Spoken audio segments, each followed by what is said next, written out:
Good evening. Tonight is Thursday, May 30th, 2024. This is a special meeting of the Newburgh Enlarged City School District. As we open our meeting, Mr. Stewart is going to help us with the Pledge of Allegiance. I pledge allegiance to the flag of the United States of America, and to the republic for which it stands, one nation, under God, indivisible, with liberty and justice for all. Please remain standing for a moment of silence. Thank you. Thank you, Mr. McCoy. Please call the roll. Ms. Bello. Ms. Boucher.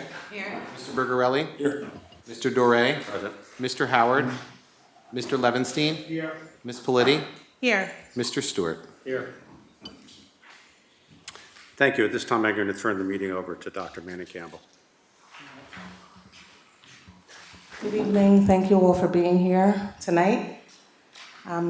Tonight we will be presenting a revised budget proposal, but first I would like to begin with some reflections and thoughts for our community to consider, because the conversation we are about to have is much bigger than the budget. We need to have a conversation about our community and how we are impacting our children. I would like our community to take a moment and reflect on the active campaign to discredit and implode our district.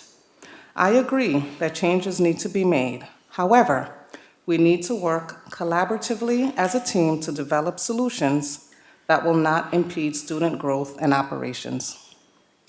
I was charged with right-sizing this district fiscally, educationally, and operationally. Part of that process is reviewing what is currently in place and recognizing where changes should be made. All my decisions that are being made are in the best interest of our community, our taxpayers, and most importantly, our children. In New York State, boards of education are charged with giving the superintendent recommendations for the budget. The superintendent is then charged with developing a fiscally appropriate budget to meet the needs of the school district. My team and I worked for 2 years in anticipation of one-time federal funding ending. We have provided a forecast of where the district is and where we are going. We have been very transparent in those efforts.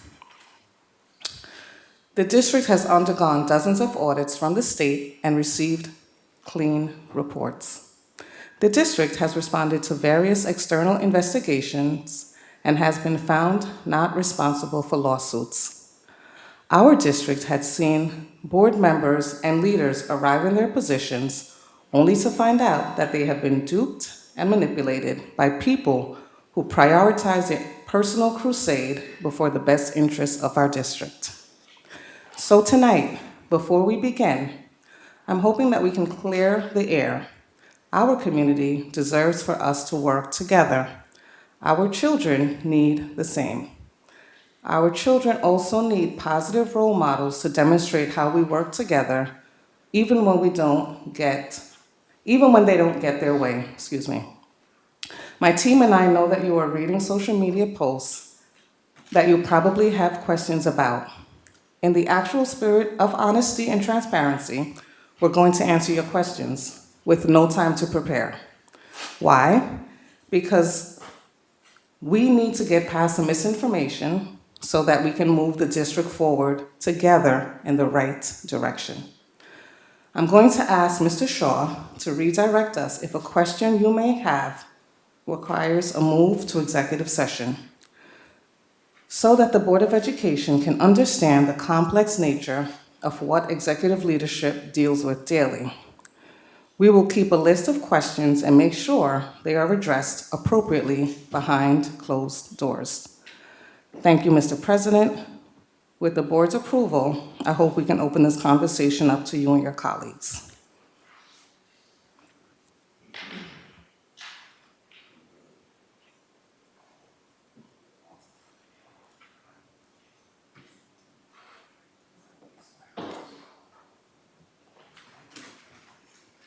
So I know this is probably off script, off kilter, but there are some possible topics, and I can begin, or if anyone else wants to ask any questions, please, I want to clear the air and move forward.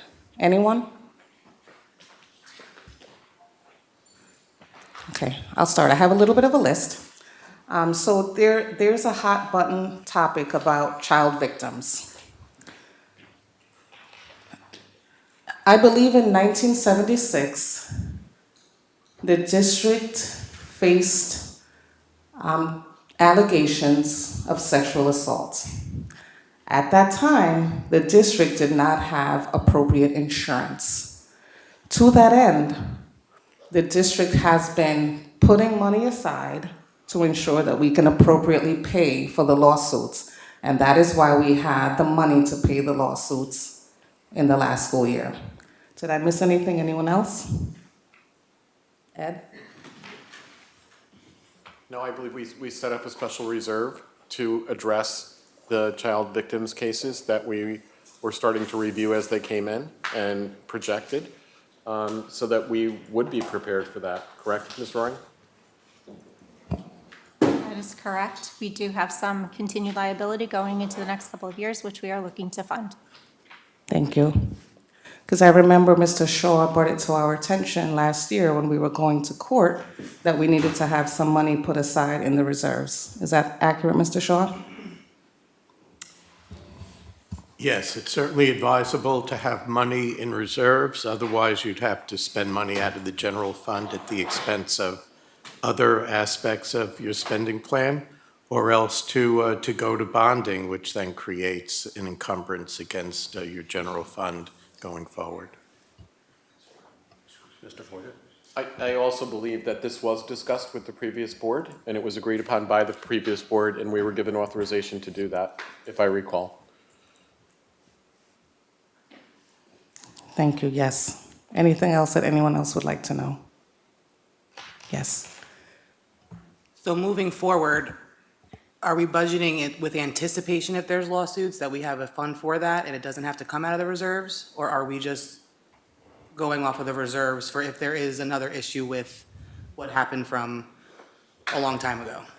So we are putting money aside in the reserves for cases like that. We can never anticipate what's going to occur. So I remember in one session, we discussed an instance that occurred pre-COVID, long before any of us were here, but we are now settling that case. So we don't ever know, but we try to be responsible and try to set some money aside, particularly with advice from legal counsel, to start putting some money away. So last year when I began, myself and Ms. Roaring and the team, we just started to, plan for efficiencies.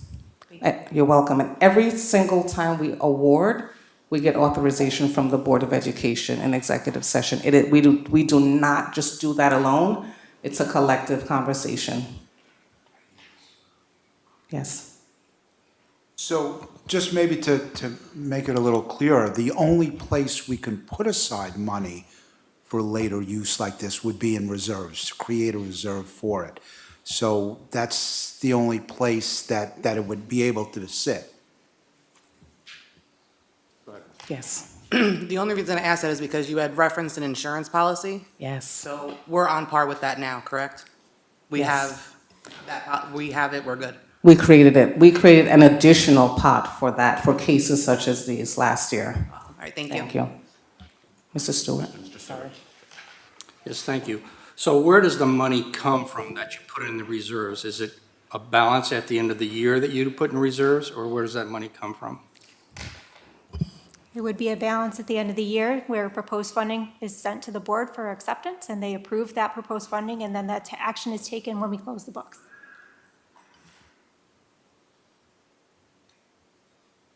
Are you okay, Mr. Stewart? Thank you. I'm going to wait till we get to the proposed revenue for fiscal '25. Thank you. Okay, thank you. And anyone else? Okay, thank you. Another hot button topic is the Las Vegas trip. So we put the administrative team from one of our schools utilized some monies to plan a professional development. I know that Dr. Freeman Mack spoke about this maybe 2 months ago. We don't control where the trip is, where the conference is going to be. It happened to occur in Las Vegas. However, we decided to allow the trip in July because it would have the least amount of impact on students. It was not about the location. It was essentially the best time of the year. The conference just happened to be in Las Vegas. We have since made a statement that they are not attending the trip. I believe it was in one of our last board meetings. Dr. Freeman Mack spoke about it. One of the things that we will do at the next board meeting is we will rescind. We've never done that before. We've never rescinded. So that's something that we will do because I know that there are folks trying to insinuate that we're doing something inappropriate. Thank you. Sex offender policy. Sorry, question. Sorry, that was my fault. No, you're fine. I can speak to this personally. I don't think the outrage was essentially where they were going. It was just that the administrators that were going also got a stipend for summer school. So can you clarify the dates of summer school and how that wouldn't affect them in summer school? So we certainly don't do any double dipping. Even though they work for summer school, they would still be able to take vacation, and it is still considered a work day. It's not a trip, it's not a personal vacation, so professional development is still considered a work day. Ms. Moriarty wants to finish, Ms. Boucher. We also have approved subs in the event that the approved administrator would not be in the building at the time. So there are subs for administrators and teachers in summer school. Good. Okay. I don't want it to come off as rude. Just if we're in a gap and then we see a professional development and an administrator that's getting a stipend to run summer school, but then we're also going to pay a sub while they're on professional development, that just sometimes doesn't make sense to people like me before I even got into this journey. So that's why I say it's nothing against what they have to do. It's just the way that it looks to the public that you're paying for a professional development for an X amount of money, then they're also getting a stipend to run summer school, but subsequently we're then going to pay a sub if they were to do that. So that's where that came in for me. That's honest. It makes sense, right? But understanding sometimes, and I'm glad that you said prior to you taking the seat, because that's what happens. There's a lot of misinformation and misconceptions. We do have separate monies for professional development, and contractually, many of us have that within our contract, and everyone has that, right? When you're in a position, you want to grow and build your capacity. So oftentimes, professional development don't necessarily come out of a general fund. They're money set aside, entitled funding for professional development. So it's not taking money away from the general fund. Oh. So just to follow up, so I think what I'm hearing is that those monies can only be allocated to that professional development. We couldn't take that money and put it elsewhere. If it's federal funds, if it's entitled for professional development, then we have monies allotted to professional development. Thank you. You're welcome. Chris, did you want to say something else? No? Okay. Okay. I'd just like to say that as a teacher, professional development should never be stifled. We want to grow in our profession, and not all professional development is offered virtually. Mm-hmm. Some things were offered during COVID, but they're not always offered virtually. Sometimes you have to go in person. For example, IB training. There's some professional development, but the certification still has to be done in person. Mm-hmm. And that's something we're struggling with at our school. Yeah. Thank you. And we all know in-person learning is best when you connect with people and collaborate. Sex offender policy. This is something that's also being misconstrued. Mr. Forget, I'll ask you to speak a little bit about the policy, since I know that that's a committee that you head up. So the district has a policy that is aligned with the New York State School Boards Association. It is basically the same policy. It does not allow sex offenders. There are mechanisms built into the policy that we must verify. In order for certain, there are steps in the policy that require us to work with, if the individual has a probations officer, or work with the court to determine between the superintendent and those individuals whether it should be something that we allow. For example, if a parent of a student happens to be a sex offender, what are the mechanisms we have to consider in order to allow that individual into the building to participate in parent-teacher conference? I can tell you that this year, one such circumstance did occur. Dr. Campbell was not in. I did the proper protocol, and I allowed that to happen virtually. So the individual did not come to the school, but I thought it was very important that that individual had an opportunity to engage in parent-teacher conference. I was confident with a virtual parent-teacher conference. Even though that individual was not happy, that was our decision, and it was virtual.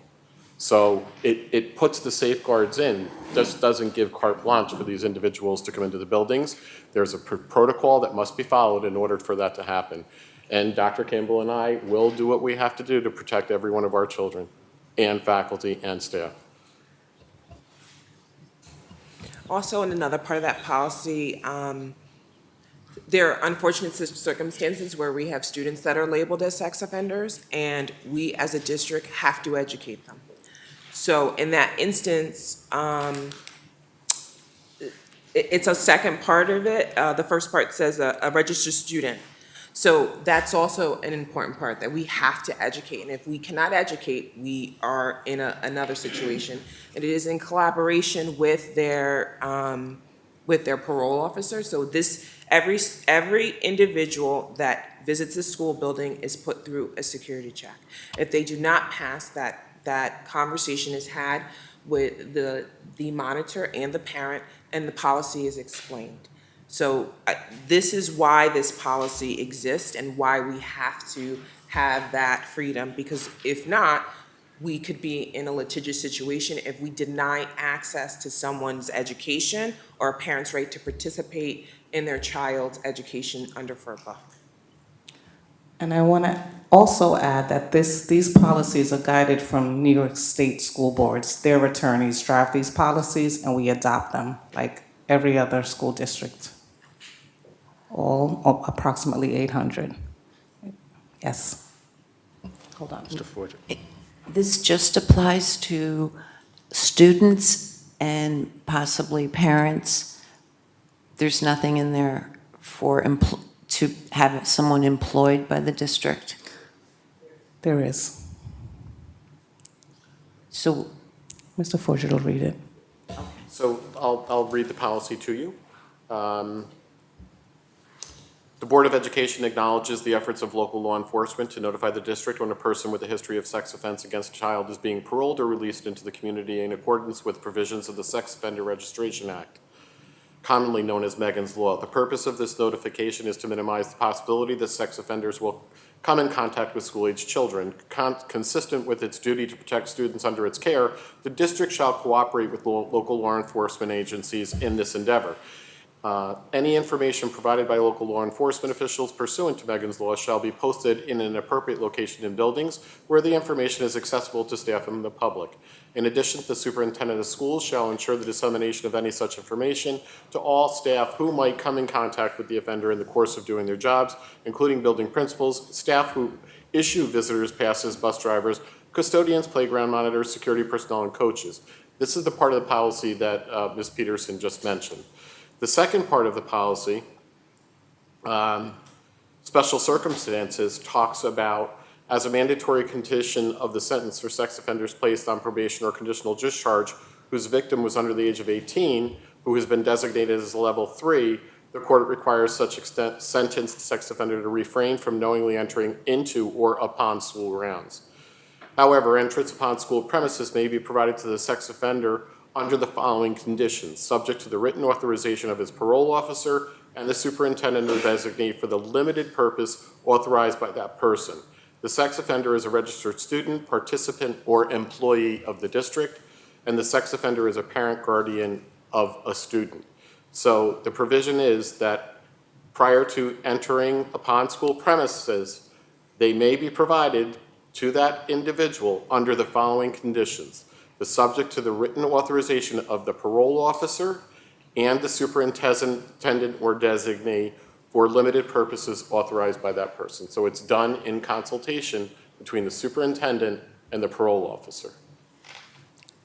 I'll also add that I've been here for 2 years. I've never had any person ask for permission. Mr. Forget had one, I've not had any.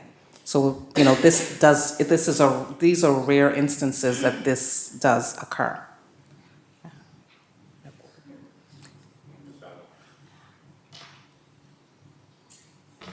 Go ahead, Ms. Bell.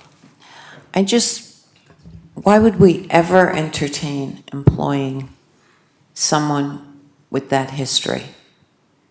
Why would it even be considered? So, Mr. Shaw is next to me, but I can tell you that sometimes people are already employed here and things occur. I can tell you that sometimes there are different levels, and sometimes it is approved based on what has occurred. And we can get sued if we violate someone's right. But we don't have the authority to do that. If they're legally approved, then, you know, Mr. Shaw is right to my left, but that's not something we're able to deny in most instances. But oftentimes, to get into an educational facility as a staff member, I think prior to 1980, there were fingerprints. When did fingerprints start? 2000. So if anyone has been employed anywhere before 2000, you did not need fingerprints to be an employee. Sure. Mr. Bergarelli. So if I may, so, you know, there are legal implications. There are actually statutes in New York regarding hiring people who have been convicted of crimes, and for employees in school districts, there's clearance through the state education department. They apply a test under the corrections law, and there are many former criminals who are reformed, who are certified to teach, and then the school district, knowing whatever the information is, can make a judgment and either go at its own risk or just go along with what the determination is by the state. I do not recall any instance, I've been here for 42 years, of anyone being employed who was known to be a sex offender at the time of being employed. Also, I can tell you that I cannot recall any employee who was brought up on charges that would constitute a sex offense who has not been subject to 3028 proceedings.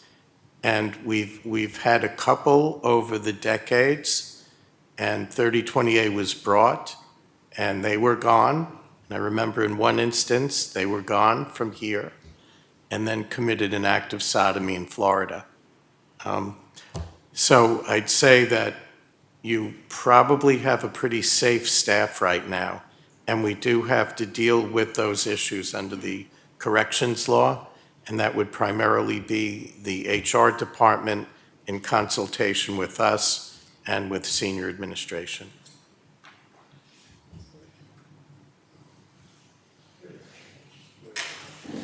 You pretty much answered my question, so you can confirm no one in this district is a sex offender? Not to my knowledge.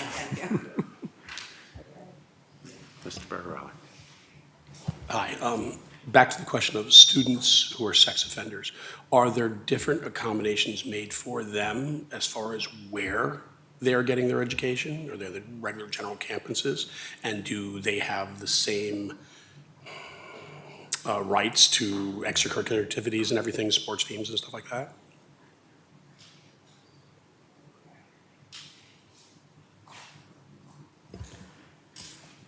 If a student is going to be suspended from attendance upon instruction in their regular classes, that would have to go through a superintendent's long-term suspension hearing. That would be the process, and the legal research would be done to see whether or not they could be excluded or put in a different school program. And again, I don't know of students with that status, and I don't know that anyone here is aware of that.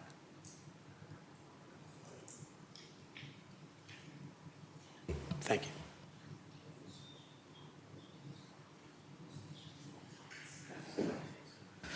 Sorry, I know this is supposed to be a short night, but I just want to make sure we clear the air. Another hot button topic is central office staffing. I think I mentioned it on Tuesday night. The district is in good financial position. Through our analysis, we know that we haven't raised taxes in the last 9 years. It is not fiscally responsible to continue with a flat tax rate. We have good finances. However, it's not responsible not to raise taxes. When Ms. Roaring goes through the budget, you will see the impact. Nobody likes high taxes. You know, I'm also a taxpayer. I understand what taxes are, and so I get it. But in order to begin to raise, to continue our district to move forward and offer amazing programs, we're going to have to start getting some taxes to support our revenue. To that end, board members, central office staffing is really the leadership, division leadership for the district. It is impossible. We hear this a lot. Central office has too many administrators. Not true. Central office leads the divisions in the district. We have a very large district. I have reduced many administrative positions, but the work is still coming. We have a very high needs district. We're operating in a very trauma-informed time in our society.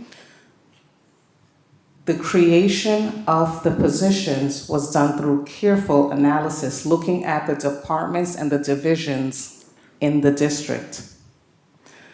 One of the other things that we have to be mindful of is Newburgh is continued to be utilized as a stepping stone. We pay the lowest salaries for administrators in the entire county, with the largest and most complex districts.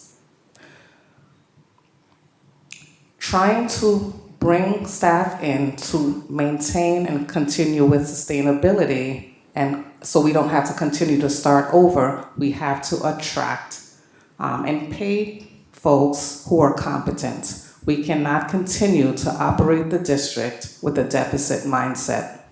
If we want the best and the brightest, we will have to pay to get the best and the brightest. Now, that was the goal in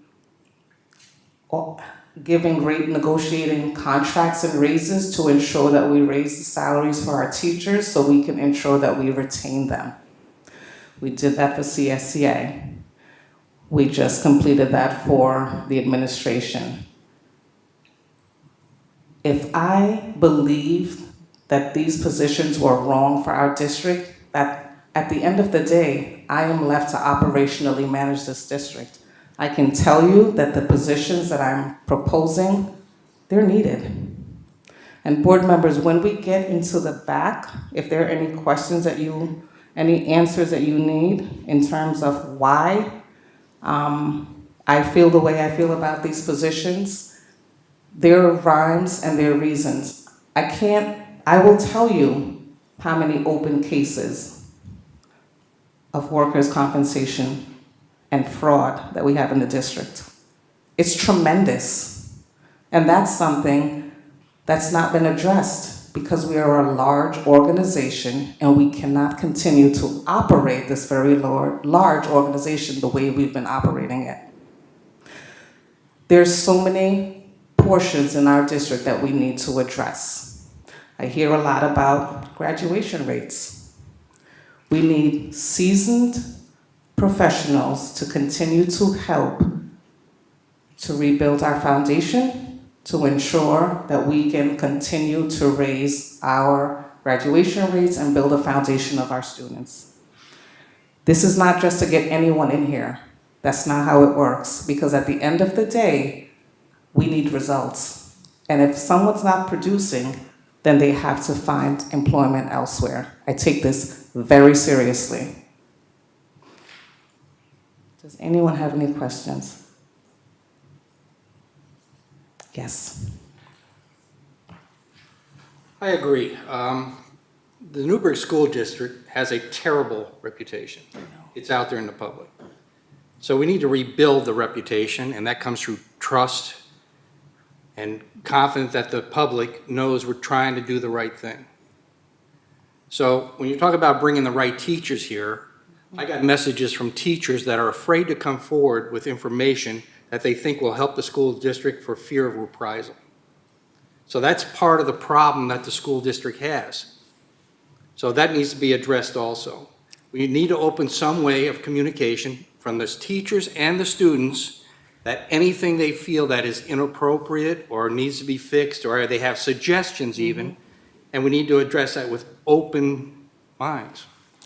Mr. Stewart, I couldn't agree with you more. We know that. We know that there are some changes that have to be made. None of us are blind to it. So bringing quality people who are experienced and who have done this successfully elsewhere is the goal of this administration, because we have to make sure that we regain the community's trust. I'm the superintendent. I'm proud. And I like to win. So I am not going to lead an organization without the tools to be successful and the resources to help not only me win, but at the end of the day, it's about our scholars, and that's important to me. I don't discount the quality of administrators and what have you, but what I don't understand is why you would create new positions for administrators while not filling teacher positions, at the other end, and also with the teachers' aides. That's a really fair question. So we've put together an FAQ, and much of the FAQ will talk about those positions. And so what I want the public to know is that those positions were created, many of those positions were created temporarily. We offered the incentive for 62 teachers took advantage of, because when we received the COVID funds, we purchased positions. Some districts purchased programs, but we purchased positions.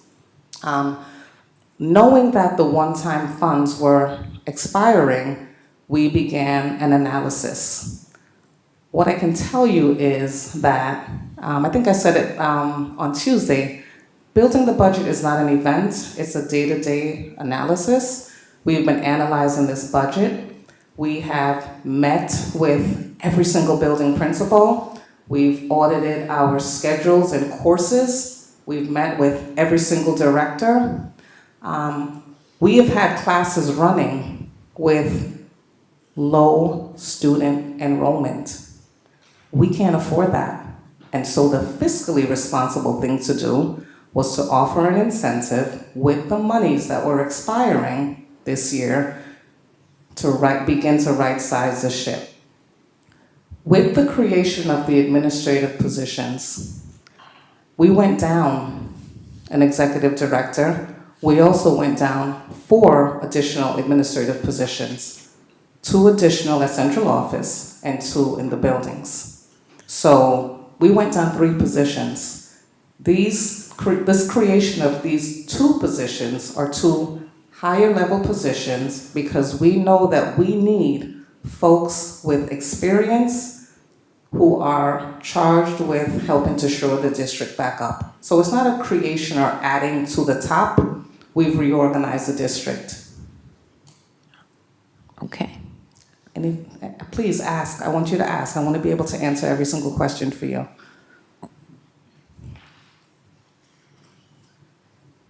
Mr. Stewart. Thank you. So now that we're being transparent, can you explain the process for hiring the new head of security? Yes. The process for hiring the new head of security, we used our shared decision-making team. We learned that the previous director was resigning and going to another district for another position. We learned that perhaps the second or so week of March. We posted the position for about a month. We held 3 rounds of interviews, and a candidate was recommended and put forward. I'll answer the question that that's also been out there, and it's the salary question. So, contrary to everyone knowing, we initially, the security director who was here, his base salary was, I believe, $107. However, in the beginning of last school year, we conducted a salary analysis. And we knew that the directors across the county, the security directors, average salary was about $190,000.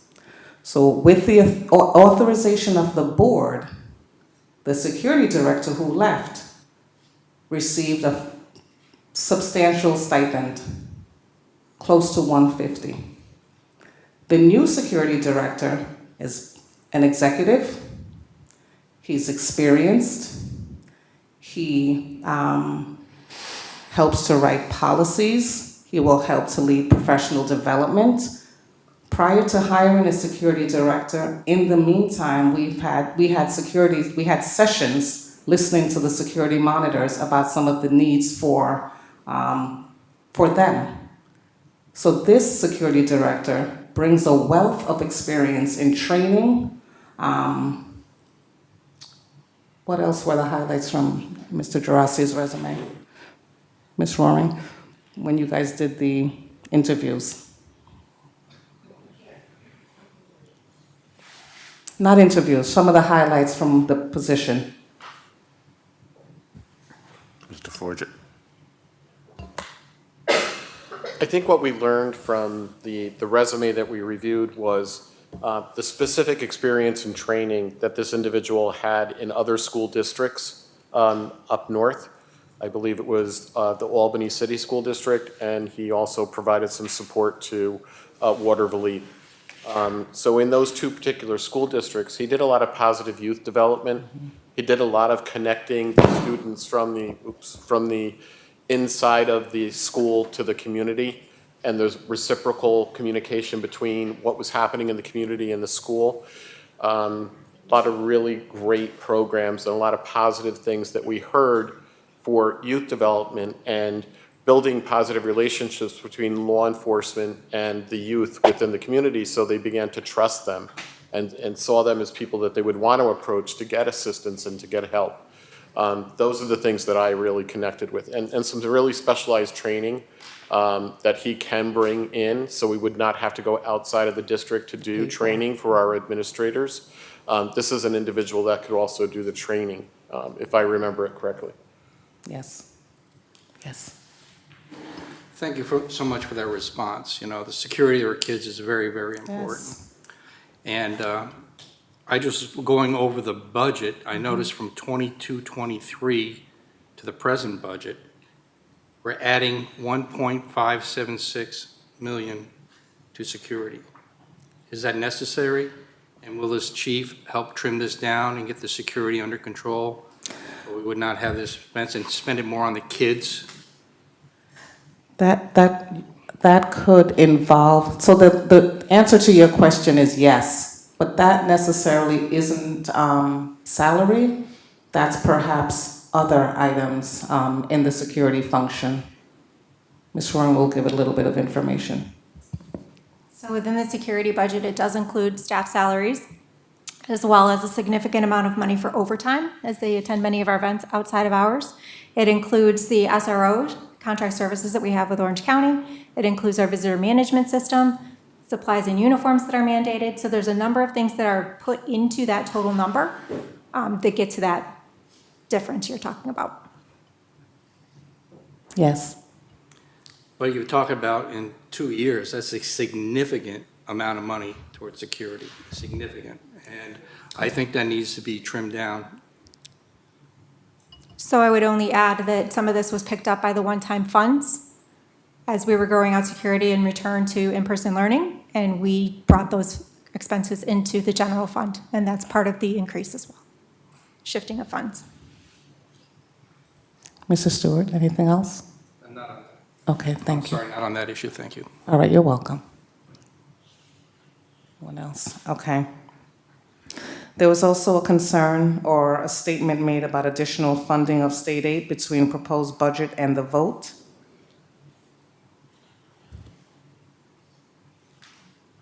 Remember? Mr. Forget. I kind of want to frame that question, perhaps the way I interpreted that question was that the difference from the initial aids runs in January and the revised runs that came in after it. Ms. Roaring, can you explain the difference and how we added, how it was adjusted? So we did review that in our April 23rd board presentation before the budget was adopted. We specifically identified the revenue categories that had changed from the initial governor's proposal to the executive legislatively adopted budget. I believe the difference was around $1 million, and we specifically spoke about how we were allocating those funds in the updated budget number. So some of that was categorical. They're updating their data as they're looking at it. I think the biggest takeaway for us as we look at going forward is that we only received $3.49 million increase in foundation aid, which is very small. And we're looking at that in light of our contract for excellence mandated set aside as well. Thank you. I think there was you first. Sorry. Thank you. So the proposed revenue for fiscal 2025, is that all the revenues that the school has coming in, complete? That would be all the revenue we anticipate receiving. At the last meeting, I brought up the revenue status report as of April 30th, 2024. On that report, one example is lottery aid. Original estimate was 0, current estimate was 0, but to date, monies is $27,250,000. Real property tax, we have additional $97,000. Interest in earnings, I know you reported 2.1 at April 30th, it's 2.7. And the total for the April 30th, we have an excess of $34,953,000. Why aren't we using that toward this new budget? So I would be cautious in how you interpretate that information. The excess simply is a tally of those numbers that are over what we originally anticipated receiving. It does not account for those lines that are coming in under what we anticipated. So there needs to be a net effect and not looking at that column in isolation. Additionally, the reason why you see some differences in property taxes versus STAR is that property owners continue to come off of the rebate. So they don't get that credit on their tax bill anymore. We're taxing them and they get the check in the mail from the state. So that number is going to continue to oscillate as they migrate off the grandfather program into the current program. Interest earnings has been up significantly this year as a result of our Federal Reserve policy that has interest rates very high. So we have enjoyed that benefit. Lottery aid is not broken out in the state aid run. So when we get it, it's all up in foundation aid. If you look at foundation aid, you will notice that we did not receive all the foundation aid anticipated because some of that is now being recorded in lottery aid, as we are supposed to do.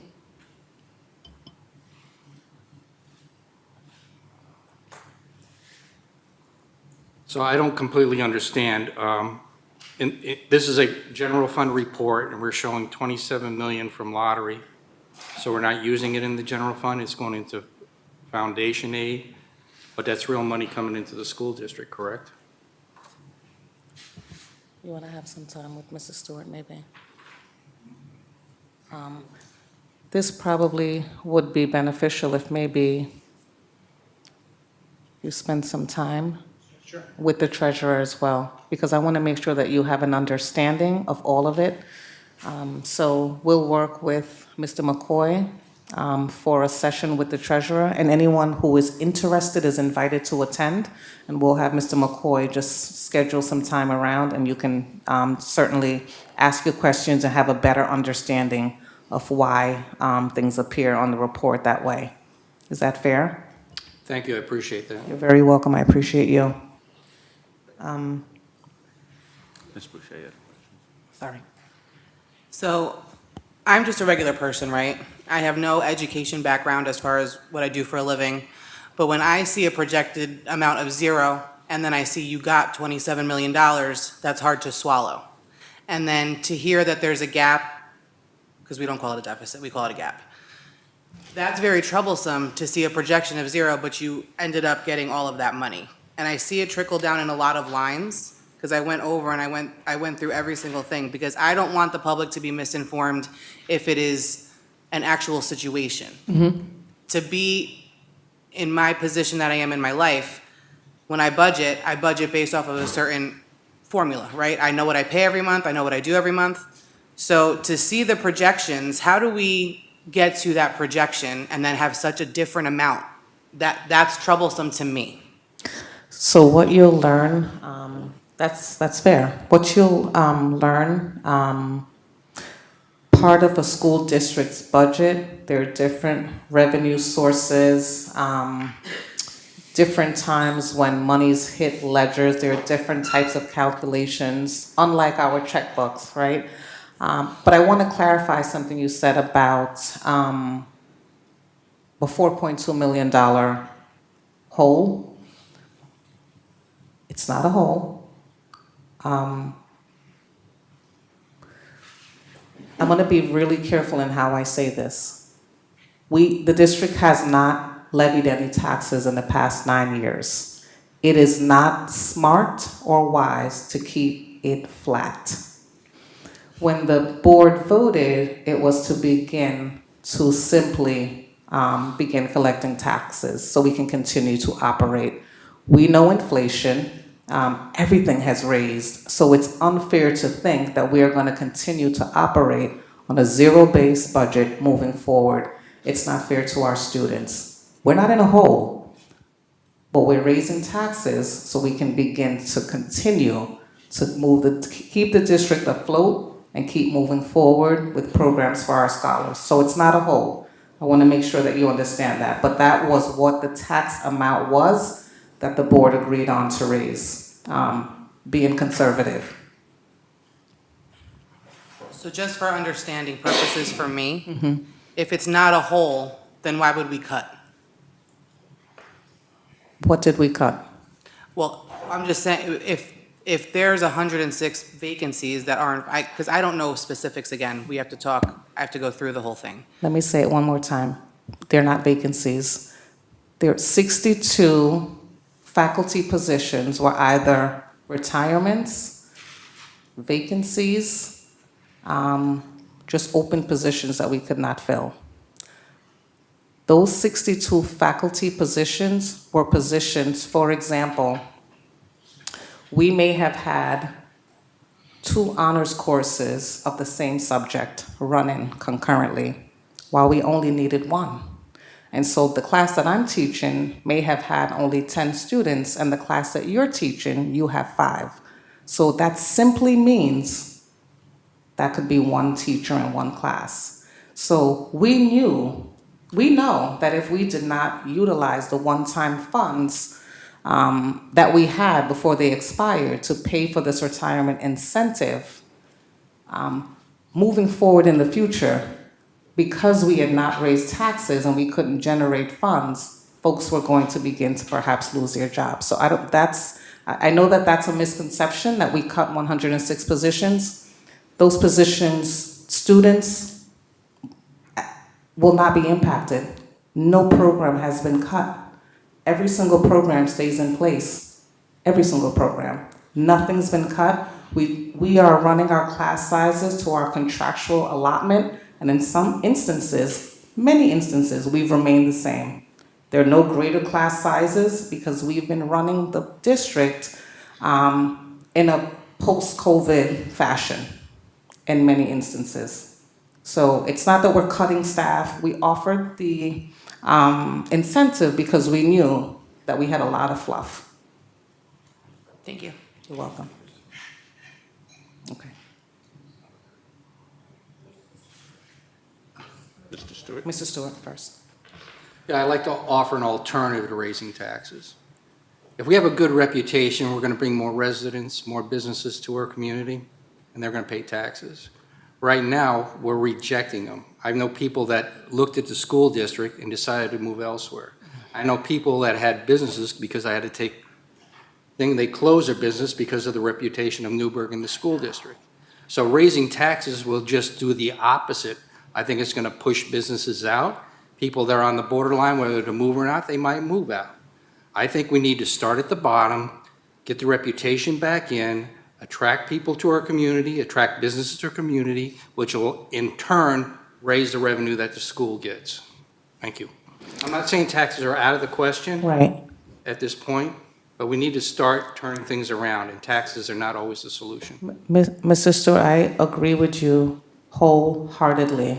But I think we have an obligation as the leadership body of the district to make sure that we're also providing information to the community when they say things like that to us, because we know how amazing the district is. We know about all the fantastic programs that the district has to offer. So we have to be the spokesfolk for our community and for our district. It is so amazing here. The mere fact that we can offer so many programs to our scholars, not many districts are able to do that. So we have a great district and we offer a lot of programs. But I don't deny that I have not heard that. But, you know, we have people who are damaging the district's reputation, and I don't know why. Why? Why would you want to tear the very district apart that in some instances are paying you? Why? Why? What sense does that make? It just makes no sense to me, but we know that we have work to do. We do.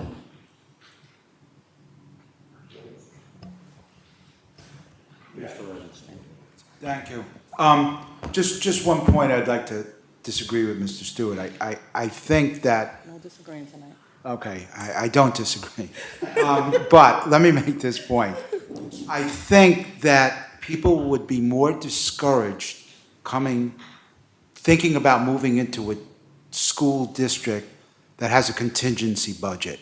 I think to me, I know that would affect me, and I think it affects a lot of people, is I don't know if they don't think that they should have a budget that has sports and has whatever it is, and be hand-tied with how they were going to go forward. I think that's a much more, that's a much harder pill for someone to swallow in moving in the district if there's contingency budgets in this school district. Mr. Bergarella. Yeah, the bad press that we get out there is really an unfortunate thing. I've got 2 kids in high school. Both are going to graduate with better than an associate's degree, one from Marist. My son is studying architecture and engineering. He swims, and he swims all over the country. His peers do not have those educational opportunities. So we get some bad press here because of bad things that happen here. But I'm from here, and I came back to here because I know the quality of education that I'd be able to get my children here, honestly. Chris. If I could come in.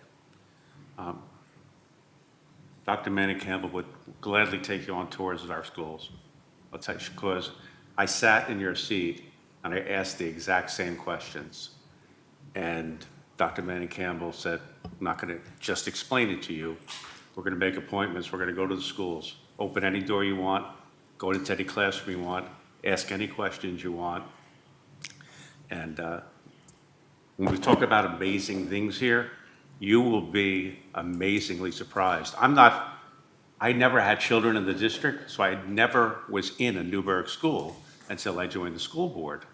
And the things I've seen compared to when my children were in Washingtonville, which was a great school district, but very limited in scope, the amount of things a child could do here, the amount of programs, it's unrivaled. You do hear some negative things about the school district. If you pay closer attention, there's an amazing amount of positive things we'll hear about the school district, namely the programs, the diversity of things that someone could specialize in, that you can take college credits before you graduate. It's quite something. So I encourage you, put a tour together, and I think you'll be very pleased to be on this board. Thank you. Thank you. Thank you. The point I was going to make is a little dated because it was based more on Dr. Manning Campbell's point a few minutes ago. But I do, to your point, I worked previously in a large school district, a large high school, in a high-performing district, and I promise you the opportunities our students get at this district are double what are available in those schools. That is not to be understated. The amazing opportunities all the way down through kindergarten, there are things that we offer that you just can't even imagine in more typically sized schools, especially suburban schools, and we need to really celebrate those moments. As far as the conversation about staffing, I think what's lost in this is that we're seeing this as a place and time. We've looked at this over a period of time. We had a reality of what staffing looked like at a certain place and time, and then COVID hit. Every year that I've sat in this position, we've constantly contemplate ways to enrich as we can. As money's available, we always want to enrich our programs. That's something that we want to do and offer as many opportunities as we can. I've been asked that question in interview. How do you make those decisions about budget and staff? My answer was, I would give everything to everybody if I could. Who doesn't want to be that person, right? I know what our kids need. I want to share every opportunity that I can with them, but we're charged with the responsibility to enrich when we can with the monies available to us, but also do it in a fiscally responsible way, and that also does it in a way that we can be efficient. At times we've been inefficient, and and that's something Dr. Manning Campbell was hired to look at. As far as the pre and the post, we had this reality, then we had COVID. We were given this wonderful pot of money to enrich with very specific goals in mind, one of them being SEL. As that money came in, we increased our PPS staff pretty substantially. But the money was one-time funds. When I came here, we had 10 social workers. I was a little surprised by that. At a district of high needs, that seems a little low. A number of us, Onyx Peterson was part of it when she was director of PPS, we had enriched that model. We are actually better now with our social work support than we were pre-COVID. So when people say we're cutting, I'm like, cutting what? We've been very strategic about this. We had 9 years ago, we had, we did the analysis of it. But pre-COVID, we had something like 14 or 15. We have 18 social workers today. And we did have to eliminate 2 because they were one-time funded. The same goes with school counselors. We have the same number of school counselors today than we had pre-COVID. So we have to do this strategically. We know that SEL is an area of need for our kids. So we don't do this in a way that's so arbitrary. And the same goes with school psychologists. We have the same number of school psychologists today, if this budget passes, that we had pre-COVID. So that needs to be understood. I think everyone's just looking at a very small place in time and saying, how did this happen? We're telling you what happened. We had a staffing analysis based on a set of facts that occurred pre-COVID. Then COVID hit, and we're now post-COVID. And the idea that we can sustain what was available to us through federal dollars without those dollars on the table anymore is just unrealistic. And we went about it in a very strategic way. And we were all part of that conversation and that planning. Thank you, Mr. Barrett. Ms. Peterson. This also goes back to Mrs. Boucher's comment about the gap and the preparing for that. This leadership team, previous leadership teams, we understood that if we don't levy, the only way that a district can either earn money is through local share, through state aid.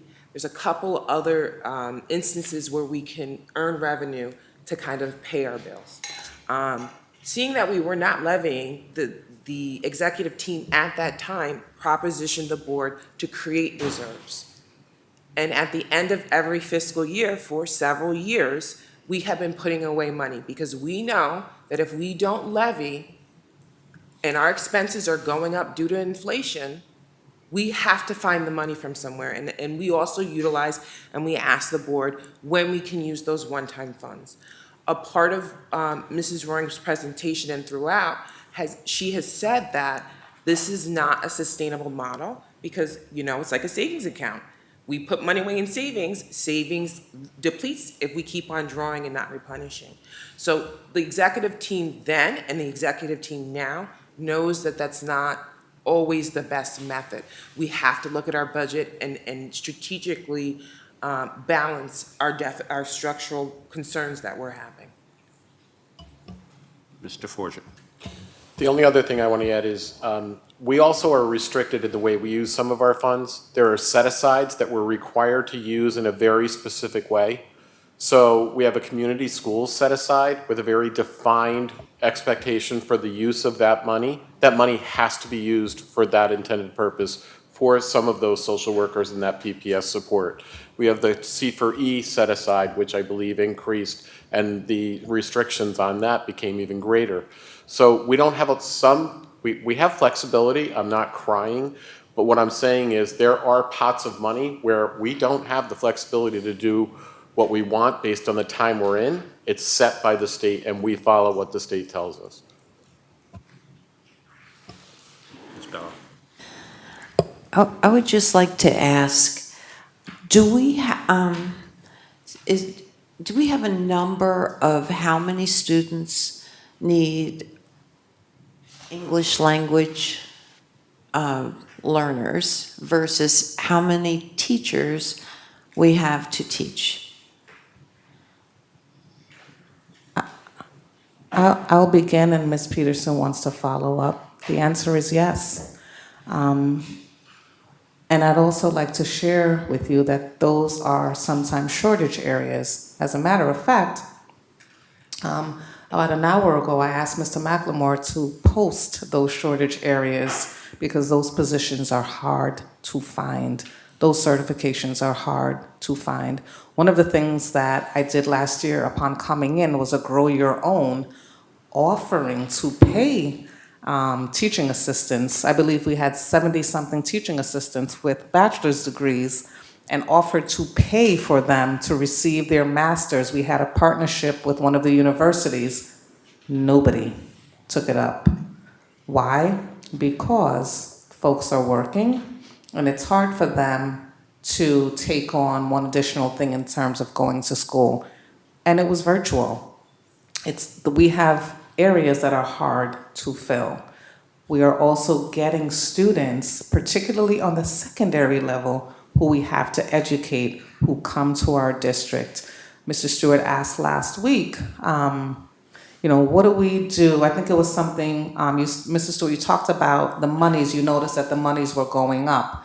We could have a student show up here tomorrow, and we have to educate. That student may or may not have severe needs. Oftentimes, the district isn't able to educate that child in our setting, so we have to pay for settings outside of the district. And that child is entitled to an education, and so we have to pay. So in short, yes, we do. But we know that we continue to have different needs in our population. My concern is that if we have English language learners that are being taught to speak the English language through a program like Rosetta Stone, how does that help them? That'll teach them to speak English. It won't teach them to read it or to write it. And that, I think, would probably contributes to our lower graduation rate. some of my colleagues want to respond to you, but I also let you know that coming up on the board soon, you know, a member of our teaching center has gotten us a grant in terms of teaching adults how to speak and communicate in Spanish. So we're looking forward to these opportunities as well. But I know that Ms. Peterson, Andrea, would you? Okay. Do you want me, so I just want to speak to the Rosetta Stone program that we use with students. So we have two different programs, Lexia and Rosetta Stone. It's not the Rosetta Stone like that we can check out of the library downstairs that we learn to speak another language. It is actually a supplemental resource that does have reading, writing, listening, and speaking. It has lesson plans. It assesses the student as it moves around. As they move along, it gives feedback to the teacher how to design other specific lessons. So they actually listen, they speak, they write, they read, and it's supplemental to the teaching that goes on. It enhances the actual teaching that's happening in the classroom. So it's different from what the Rosetta Stone that we would get if we wanted to learn another language. So I'm glad that you brought that up. Thank you.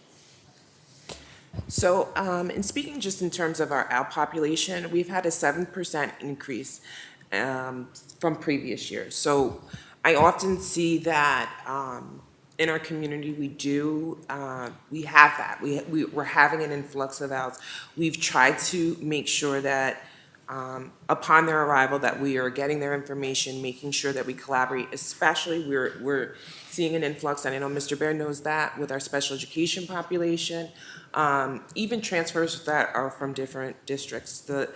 The interesting thing about our OUT population, we have transient students that come back and forth. What I can say is within our program, we have seen students become proficient and be able to not be labeled as an out. However, there's still supports that are needed for those students. There's still supports that are needed just for literacy and just general academic. You know, we have many students that are SIFE students that are students that have interrupted education, so they have gaps in their learning. And when you have gaps in your learning and then you appear in a secondary school, it comes through and whether they can be proficient on a Regents exam and graduate. And we see those things and we know that those supports have to be built in. Ms. Boucher. So that grew from what the original topic was, but I wanted to say I am a product of NFA. I graduated in 2007. I took advantage of the cosmetology program, and I graduated and got my cosmetology license, and I did hair and eyebrows in college. So to have that also to fall back on, I was friends with the auto kids. It was a great experience. So NFA was a great time for me. With that being said, I am very highly surprised that we can have this conversation. And I think that having this conversation is a huge thing. And I think if we can continue somehow moving forward to bring our discussions into a lay it down term so people understand that, I think that you won't see as much backlash on social media. I think social media has been a huge problem. I can take accountability for things I've said. And again, that information comes from lack of information from the district. I don't think that it was done on purpose. I think that you're now aware, and we're now aware of what the issues are, and that communication is huge, you know? It's not what you say, it's how you say it. So I think working collaboratively is great. I think airing out dirty laundry for us as a group is great. I think there was a lot of hostility, and I think by addressing it really did something for me. And hard conversations are gonna happen. I just ask that when I ask a question or anybody asks a question, it's not to make anybody look like a jerk. It's just to actually get the information. It's not a gotcha moment. It's never been that for me. I've never had that insinuation. I just know that the more you know, the better, you know? So I know there's legality. I know there's things that can't be said. And I understand that even from just the first meeting that we had. But there's also a way to present that to the public so that there isn't backlash or people wouldn't be able to say what you see if it is addressed and it is just said.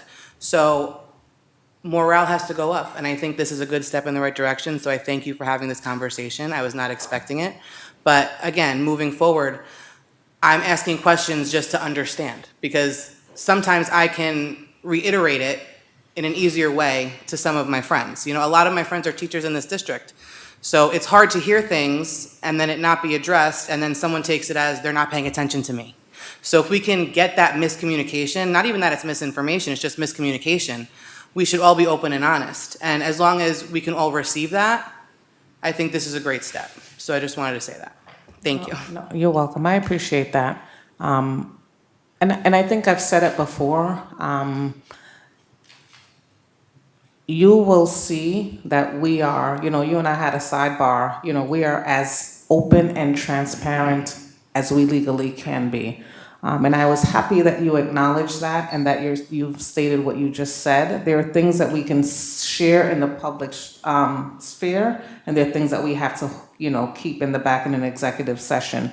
But, you know, the ultimate goal is to be honest and transparent with the public as legally permissible, because there are often times that there are topics that are shared and we perhaps can't really say anything. We know much more about the incident and we don't really say. And so it would appear as if, you know, they're keeping information from us, but it's really because we know that there's a legal tenet behind it. So we will certainly continue to be collaborative and share whatever questions. I do appreciate that you've indicated 2 or 3 times, you're like, you know, I don't really understand. I don't have the educational jargon that you guys do.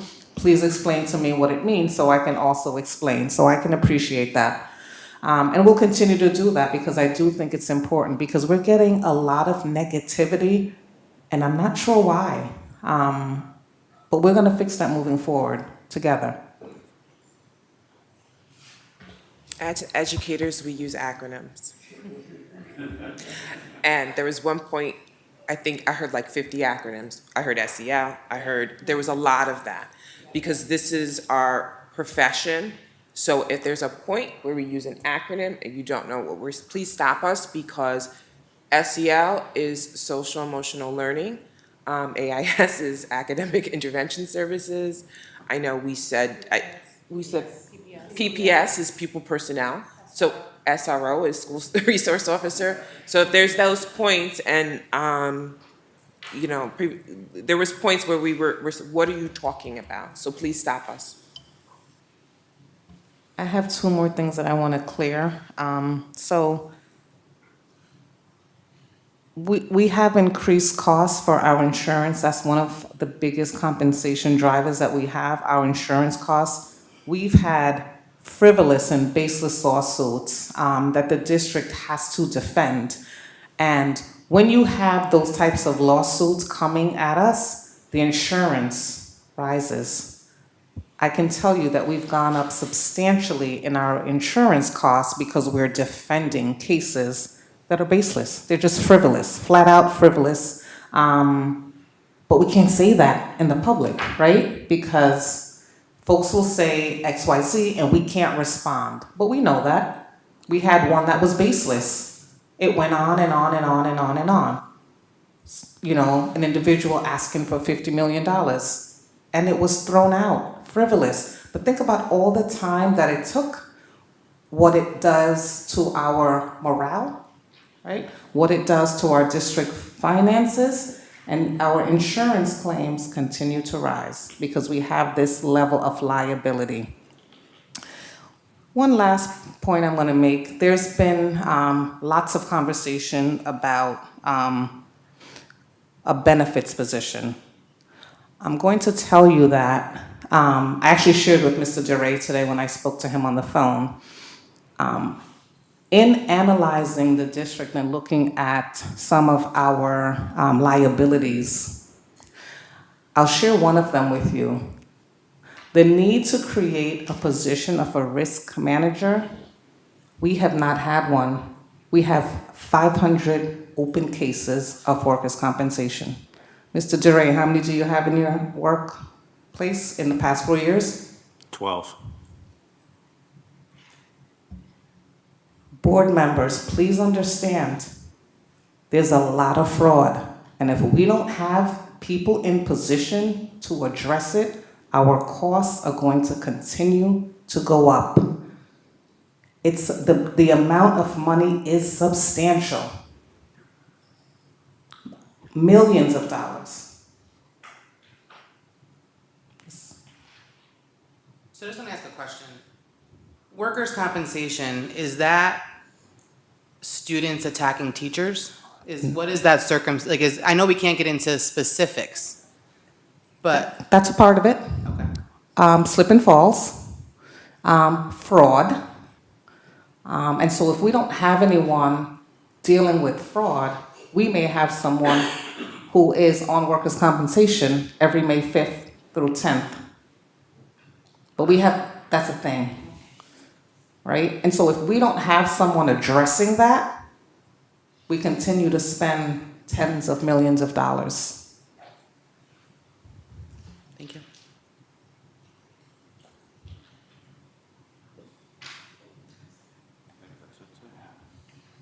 Anyone else? All right, sorry, it's a long night. All right, we'll do a 5-minute presentation. Sorry.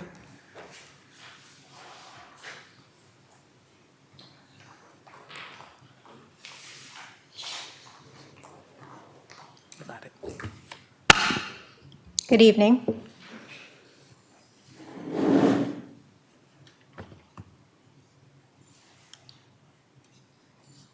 Good evening. Good evening. It's my understanding that based on a discussion Tuesday evening, we were asked to present a revised budget. So we have been working on this all day as a cabinet to come up with some recommendations. We've talked tonight about some of our biggest cost drivers, and they are compensation, employee benefits, which does include our workers' compensation, student transportation, out-of-district tuition, and our debt service. We also wanted to take a minute to look at our tax cap calculation because there seems to be some misunderstanding about the tax cap. So let me start by saying it is not a straight 2%. It is a calculation. There are permissible exclusions, and there are formulas that are derived that we go through by the State Comptroller's Office. So as you can see here, 3.8% or 4.225269 was a simple majority. That means 50 plus 1. It was not over the tax cap, it was at the tax cap, based on the calculations. The allowable levy growth factor and the tax-based growth factor are factors that are determined external to the district. Those numbers are fixed in the calculation. Our portion of the calculation is to look at the permissible exclusions. This year, there were 2. The first one is the capital tax levy exclusion, which is a calculation between the district's debt service expense and our anticipated state building aid. That exclusion was $3.75 million. This year, additionally, we had the opportunity to have an employee's retirement system exclusion. That only comes into play when the employer's contribution rate to the pension system goes up by more than 2 percentage points year over year. So those exclusions are not able to be calculated unless the State Comptroller's Office opens up that exclusion because the contribution rate has gone up by more than 2%. Our maximum allowable levy is the $115 million, which was our proposed budget back on May 21st. Tonight, we're presenting a revised proposed budget of 2.48% or $2.7 million increase. You'll see here what those estimated tax bills would be for next year. This is based on the 24 equalization rates and assessed values, as those have not yet been finalized and shared with the district. On a house valued at $300,000, it's roughly $9 a month. And on a house assessed at $500,000, pardon me, it's about $15 a month. So the proposed reductions from the May 21st budget are as follows. Instructional technology equipment, we would reduce by $700,000. Maintenance and custodial equipment by $100,000. Teacher additional time, $200,000. Athletics equipment, $79,000. We would eliminate the Grow Your Own programs that we established. Travel and conference would be reduced 40,000, stipends 126, and we would not add a director of world language, which was part of our original proposed budget. So the total reductions are 1.478 million. The revenue adjustments for fiscal '25 in the revised proposed budget include a tax levy increase of 2.48% or 2.7 million. As I mentioned earlier this evening, we had an increase in foundation aid of just 3.49 million, which is very low. We had state categorical increases of 8.5 million. We had a significant increase year over year in our proposed use of one-time funds at the direction of the board. That was 11.37 million. We had an increase in interest earnings and an increase in our Medicaid reimbursement. If we go to a contingent budget, based on the proposed revised budget, we would have to cut an additional 2.7 for a total of 4.2 million off of the May 21st proposed budget. These are the additional reductions that would occur. There would be a total of 10 additional positions that would be eliminated in the budget. We would not be able to purchase any equipment for the entire year. We would also have reductions in overtime, contract services, additional reductions in travel conference, curriculum supplies, and we would have reductions in our stipends, additional reductions in stipends. A revised budget vote would be on June 18th between noon and 9.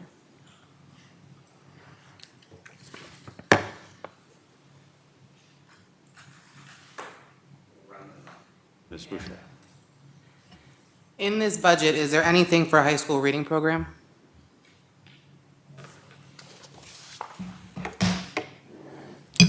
We do have monies for curriculum and instruction, and with the proposed position, the associate superintendent, the goal, because that is an experienced administrator, that would be that person's recommendation based on previous use, previous success with high school literacy programs. We know we have a literacy problem, and we've been looking at programs and how we begin to continue to look at programs, instructional technological programs to make sure that we are helping students to become more proficient in reading, writing, and math.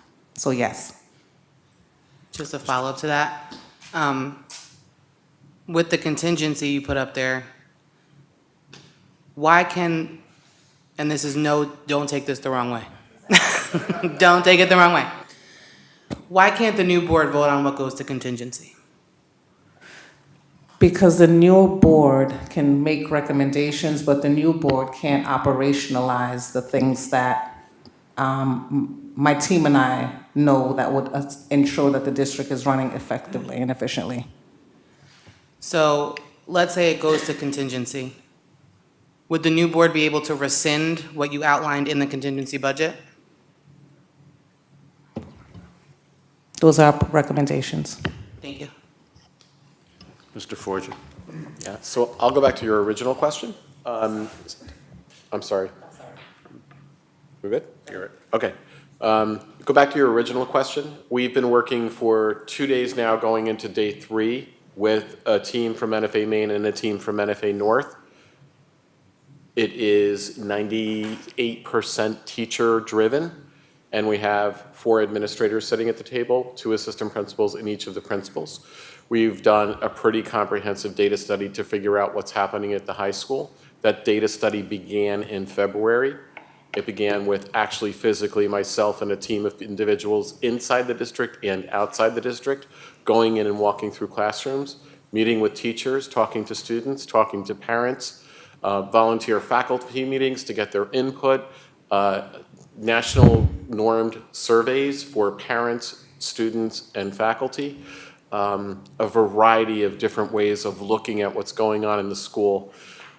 Yesterday and today, one of the themes that really came out loud and clear was it's not just a reading program per se, like they have in the elementary or middle school. What they're asking for are literacy in the content area strategies. So what are 2 to 3 different, I keep doing that, 2 to 3 different literacy in the content area strategies that they can apply in science, social studies, and math, so that the students get the same way of interpreting and reading and understanding vocabulary in a similar strategy that they can apply to multiple content areas.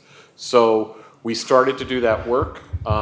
Tomorrow, we have a curriculum instruction specialist coming in who's very, very successful with Hattie's research. All of that research is proven to work with students. And it's, I believe they're up to 800,000 student population that they've tested this with. So he's going to do a day 2 training with them to show them the different instructional components that they can put right into the classrooms. That team will then adopt whatever they want to do, and then we will do embedded support in the classrooms for those students. So we did that with Newburgh Free Academy, both campuses. We did it for South Middle School today, and we also did it for Horizons on the Hudson. We're getting back into school transformation work, which is the work that I absolutely love and used to be able to do. COVID kind of squashed us on that. So when you talk about literacy at the high school, it's not just about a program, it's really about how do we address the issues immediately.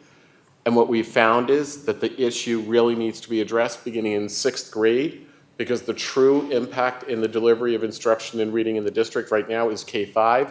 We are branching it to 6 and beginning to explore 7, 8, and even looking at a new pilot middle level reading program so that those students that are struggling after 5th grade continue with that program. Before Onyx jumps in, I don't want to discount what you've said, but if you think about all 9 board members coming up with their own budget, that's essentially the work. That's what we do, right? We absolutely will take suggestions to say, hey, have you thought about just the way you just said, do you have a literacy program for high school? At the end of the day, student success is everyone's collective success. So we are absolutely ensuring that we're doing those things. We know that it's not a one-size-fits-all approach. We know that we have to look at students individually and independently. All of our students show up very differently.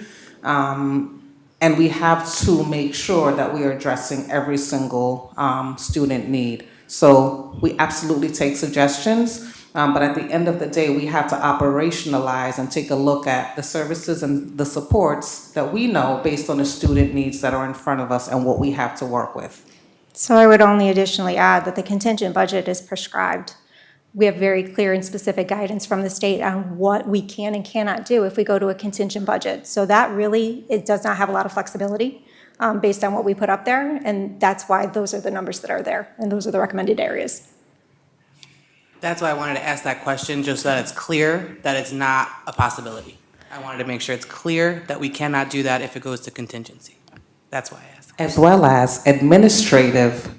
There are 3 different buckets in terms of contingency, and there's an administrative function. It doesn't mean administrators. There are programs and things like that. So it doesn't mean, wipe out central office. It means that there are administrative things that come out of that bucket. So it's a barrage. It's an umbrella of things that we have to remove. Thank you. You're welcome.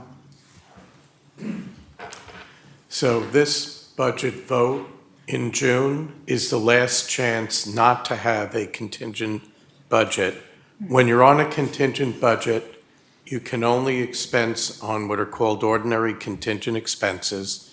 They're defined in an opinion letter from Council to SED, number 213, supplemented by number 226. The website at SED does describe this.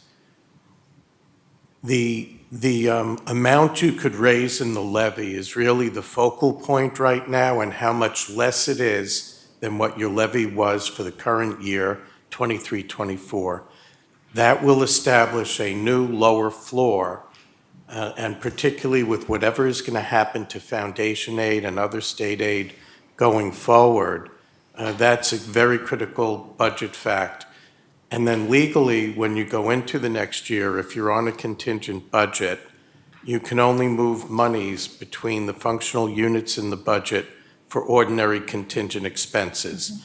You really can't have any new ideas or unanticipated expenses that would be very good programmatically. You would not have that discretion at all. You'd have to spend only within the budget and also with the restrictions on how you can move money between the functional units. So the key for the board, if you're going to try to have a budget instead of a contingency budget, is to set it right for voter approval. Mr. Politti's been waiting. So I just wanted to ask you, Ms. Roaring, to explain, and David address a bit of that, thank you.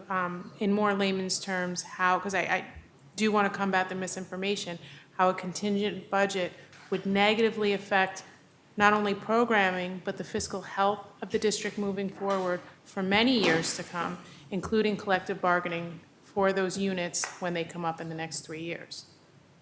So I think one of the things that we've talked about throughout our budget development process this year was the fact that we have a structural difference. So one of the things the district hasn't done in not raising the tax levy for the last 9 years is increase our recurring revenue.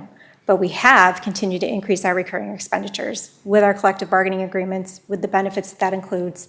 We continue to see increases in our insurance and tuition and transportation every single year, and we will see those increases. But we aren't raising revenue at the local level to support that. We've become very reliant on federal one-time dollars and state aid. And we see that state aid is not going to continue, it's not going to keep pace. It didn't keep pace, and it's not going to keep pace at $3.49 million in foundation aid. But can you paint a picture of what that's going to look like, not just for this year, but for the budgets to come? So if the voters choose not to increase taxes, then that continues to leave us at a lower starting point next year. And we will continue to come from that starting point and have a larger gap as we're building our budget because we have not increased recurring revenue while we are trying to sustain staffing and programs. So it continues to leave that low baseline starting point as we continue to go forward into the future years. And the expenses will continue to rise and the revenue is not. I think that's the point I wanted you to also make, that our expenses, everyone's expenses, continue to grow. Even if you think about the basic buying a bottle of milk, it's not the same that it was 2 years ago. Everything has gone up. And so, you know, that's the reason why if we don't begin to step in and, you know, have a bit of revenue, then we're not going to be able to maintain in a few years. Ms. Bella.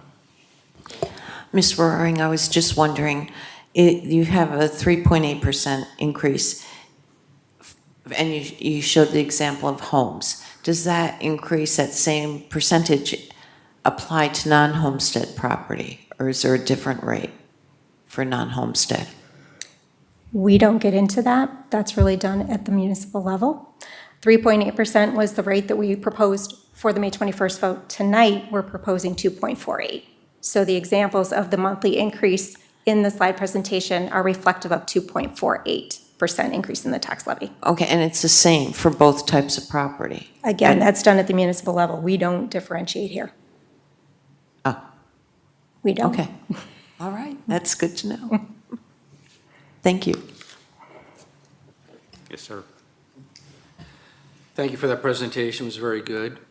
I like the new tax levy, 2.48%, but I'm disappointed that we don't have an opportunity to go line by line through the budget. I found some errors in here. I have a lot of questions. I don't like being just giving what you find, but I think we should need some input on the line by line items. I mean, there's 16 pages here, and I went back 3 years, what we did 3 years ago up till now, and I have a lot of questions, and I just can't see myself going forward with this without having the questions answered. Thank you. Mr. Levinstein. Thank you, Mr. President. So I have a question. I had formed this before, and you weren't here at the last meeting, so I didn't ask, but it has to do with contingency. So, Ms. Roaring, if in the 2023-2024, we had an appropriated budget of $335 million, okay? Now, the district has adjusted that budget, meaning they've added and appropriated $1.7 million to that. No? Can I clarify right there? Yes? No. No? That is actually based on carryover encumbrances, purchase orders from the prior year. That is the adjustment. We have not gone above that 335 million because we haven't come back and asked the board to appropriate any new revenue. So that is a result of our carryover encumbrances. And that happens in every district if you have purchase orders that you bring into the next year. That's what you see in that adjustment. Okay, so, but my question is that may or may not affect the question. If we end up in a contingency budget, are we able to add and appropriate amounts like that? So if I have a contingent budget, I can still bring over carryover encumbrances from this year into next year. If I have purchase orders I haven't been able to close out, those come forward with us, and that's a practice that happens in every district. So that would not be impacted. Okay, thank you.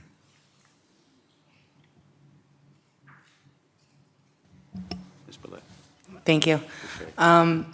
So I think what I'm hearing is that as long as we just minimally increase taxes, we'd be okay as years go on, per se. Because you said you didn't raise taxes for 9 years, which is great, but maybe if we did like 1 or 2% that time, we wouldn't be in this position at this moment. So instead of looking at it, for example, daycare is now $1,500 a month. That's always gonna get bigger. So, example, I drink Dunkin' Donuts every day. Probably shouldn't, right?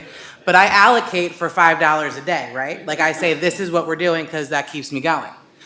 So can we look at it that way maybe as long as we financially do it and we all contribute, it'll be on the up and up, as long as everything else falls into place the way you presented it. Yes, yes. And I believe last year, our previous board president talked about asking for projections because we had not raised the taxes. And Ms. Roaring and I presented that last year. When he was on the board, as a board member, he said, you know, we've been asking how much money have we really left on the table? Mm-hmm. And I think we had that number at, was it 24 or $27 million? It was just under 24 million as we built the fiscal 24 budget but that was based on not going out at the maximum tax levy. It wasn't based on a 1 or 1.5% increase. Right. I think the other thing to note too is that throughout the budget development processes, both last year and this year, we have given multi-year projections based on assumptions of increases in the tax levy. And even with that, we continue to struggle to have our revenue meet our projected expenditures going forward because expenditures are continuing to grow at a faster rate than our revenue can. Thank you.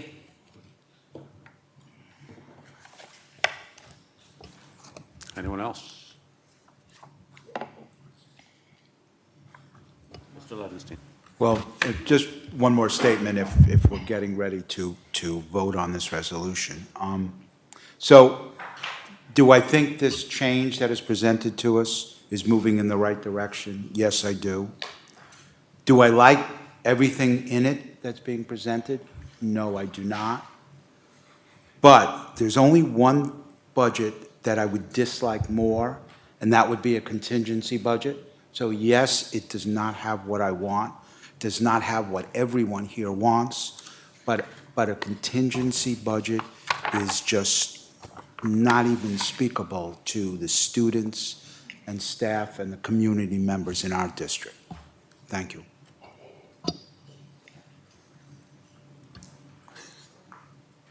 So I think I'm gonna bounce off of Mr. Levenstein.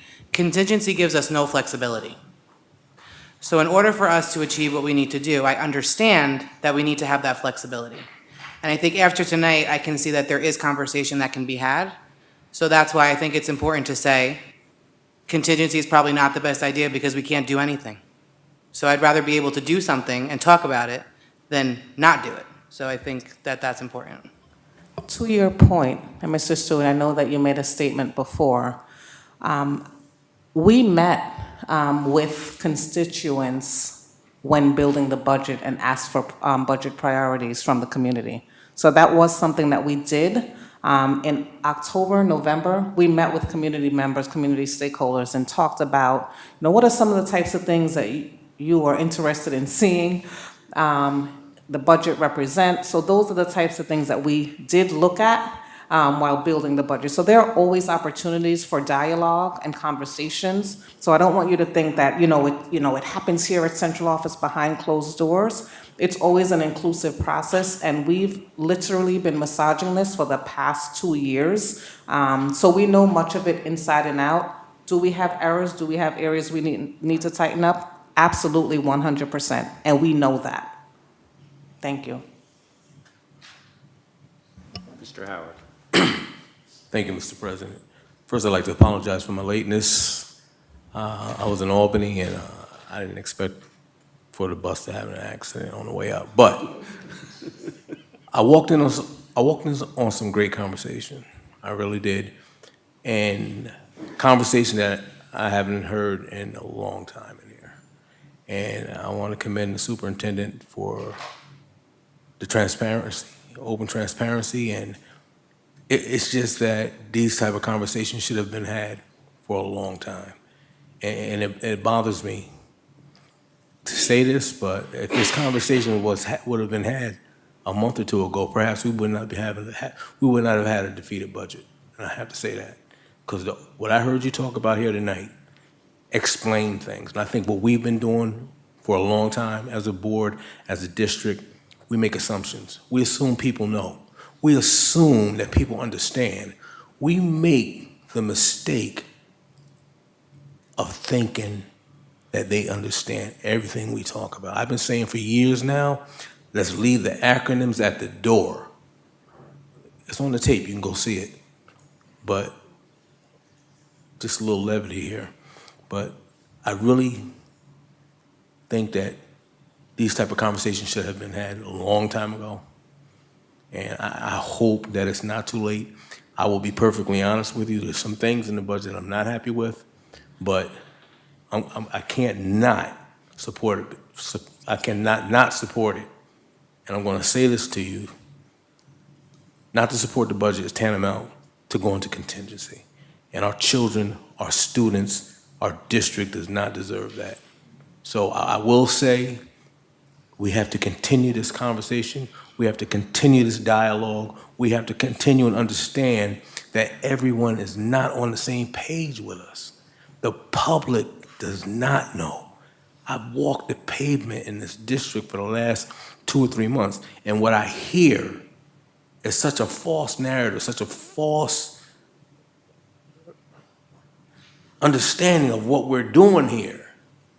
And it's not true. No one in here wants to be the bad guy. No one in here wants to cost somebody their job. No one in here wants to take away.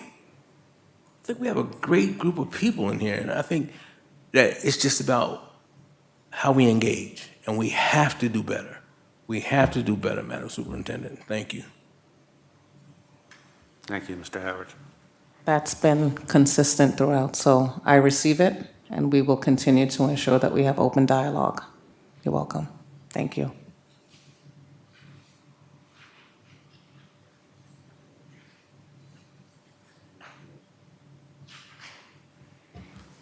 Okay, it looks like conversation on the budget is closed.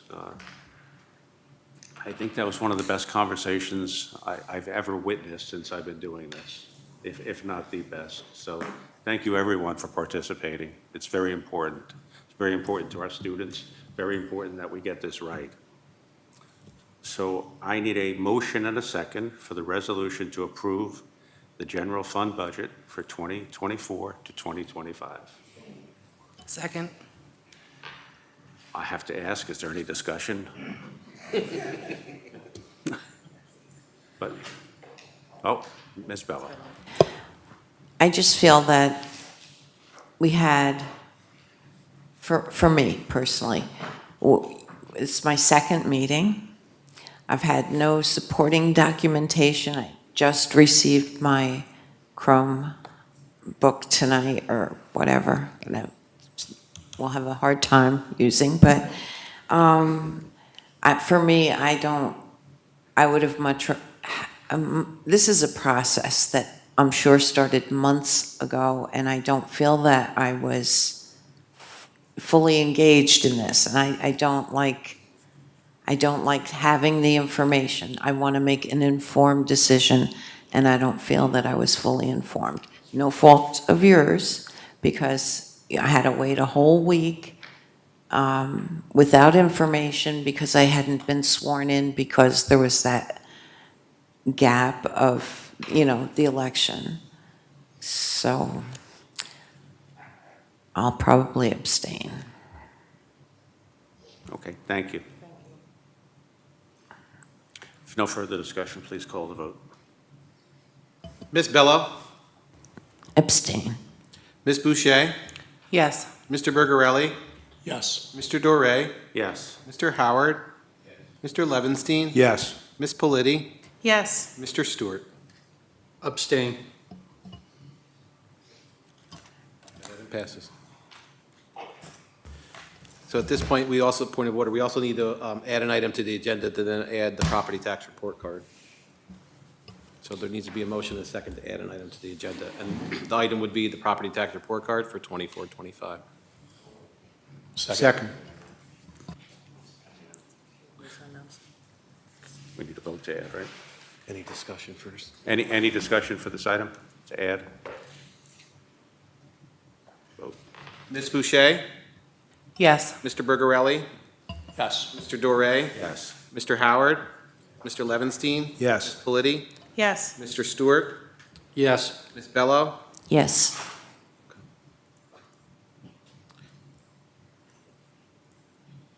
And now?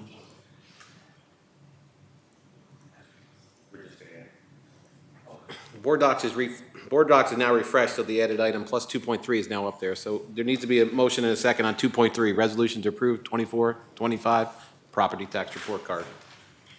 So moved. Second. Any discussion on this item? Yes, Ms. Bello. What is it?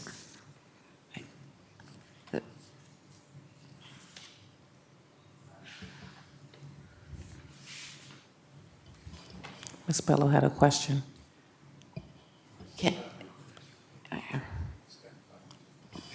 It's a state mandated document that we have to file each year that outlines our budget as compared to prior years, as well as our reserves and our planned use. Okay, thank you. Okay. Any other discussion? Call the roll. Mr. Bergarelli? Yes. Mr. Doré? Yes. Mr. Howard? Yes. Mr. Levinstein? Yes. Ms. Politi? Yes. Mr. Stewart? Yes. Ms. Bello? Yes. Ms. Boucher? Yes.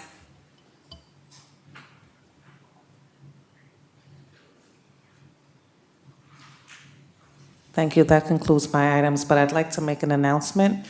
We will have a 2-hour delay tomorrow at Fostertown. We have a transformer that needs to be replaced, and they are doing it tonight. But we did not want to wait to let the parents know, so that'll be done overnight. And Mr. Velez is there with the crew now. Thank you very much. Mr. President, before you move to close, quick question. So we voted on to accept the budget. What is the plan for the next 18 days to sell this budget to the public? Because if it's still a lot of misinformation, a lot of innuendos and stuff out there, well, not sell, I apologize. The wrong word. To present. To present. the budget. Inform the public. Right. And with the explanations that were given in here tonight, so that they understand what's going on, because we cannot risk that budget being defeated. I think we heard a bit of it tonight. Mr. Stewart and some others so eloquently put it that folks don't really know, and people are making assumptions based on the lack of information that they're receiving about our amazing district. And so we began working, I think last night, in one of our 6-hour conversations after leaving here last night. Dr. Sklars and her team of one began putting an FAQ document together, and so we're putting some information together to not only put on the web, district web, we're putting it on Facebook, and we're also paying for some ads in the local papers, and perhaps some advertising elsewhere across our 3 communities. So, we're going to continue to present the information about the district out there, and then we have our wonderful, credible messenger sitting with us tonight, that if we can just talk about some of the amazing things that are going on in our district, the happenings in our district, and just really directing people to our website to show all the wonderful things that we have here in Newburgh. I think that's a way that we can all do that together. I hope that answers you, Mr. Howard. Thank you. Dr. Campbell, I think we also worked, I think it was Monday before the board meeting, on creating a community forum that will be hosted at 12 o'clock on Monday and 4:30.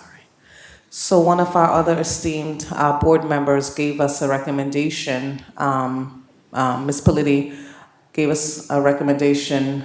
We collaborated with the board president to also have community forums. So on Monday, we will be working with our PTAs and some community members. We have 2 sessions planned, 12 and 4:30. We are doing those at the Board of Education on Monday. So we will have forums, some listening, learning, some talking about the things that are occurring in our district, so that our PTAs and also community members have an opportunity to also share some of the success in the district. Thank you.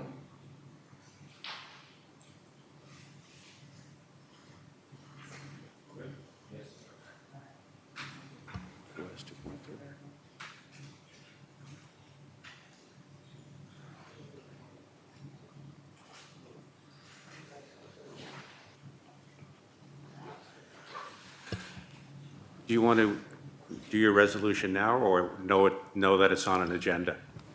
It's fine if it's on the agenda for the next meeting. Thank you. Get a motion and a second to adjourn the meeting? So moved. Second. Please call the roll. Mr. Doré? Mr. Howard? Mr. Levinstein? Ms. Politi? Yes. Mr. Stewart? Yes. Ms. Bello? Yes. Ms. Boucher? Yes. Mr. Bergarelli? Yes.